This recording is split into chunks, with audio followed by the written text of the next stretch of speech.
वो कहे कि बस 5 बार नमाज पढ़ो फिर जो मनवा वो करो, चाहे हिंदुओं की छोरे उन्हें उठा के लाओ, चाहे जो भी पाप करना है करो। वो इस्लाम का मतलब नमाज समझते हैं। घने पाप करते हैं हमारे बहुत से मुस्लिम भाई, लेकिन नमाज जरूर पढ़े मेरे बेटा, क्योंकि उनको यही सिखाएगा बस नमाज पढ़ो, बाकी जो करना है करो। आतंकवादी बन गए घने, बाकी और जितने भी अपराधी घने बन गए, नमाज जरूर पढ़नी, बस इतना ही सिखाओ, नमाज पढ़ो, जो मन में वो करो। ऐसा हिंदू धर्म नहीं है। वो ईसाई क्या सिखाते हैं? बोले बस वो चर्च में जाओ, उठे चाहे दिन में भी मोमबत्ती जलानी हो जलाओ और ईसा मसीह के सामने खड़े हो जाओ, सारे पाप नष्ट। और उनका स्वर्ग का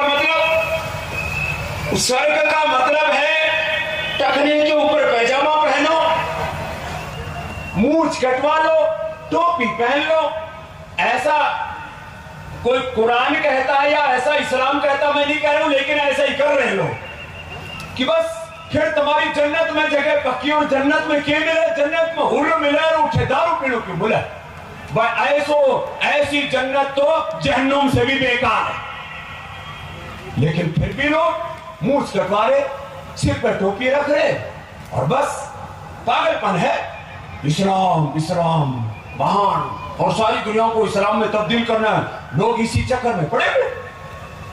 और ईसाइयों में बोले एक वो इधर क्रॉस का निशान पहन लो, फिर कुछ वेशभूषा सी बना रखी है, कुछ छोटे मोटे कुछ उन्होंने बना रखे, जैसे हमारे यहाँ स्रोत सूत्र मंत्र होते हैं, ऐसे उनके भी कुछ होंगे आयते।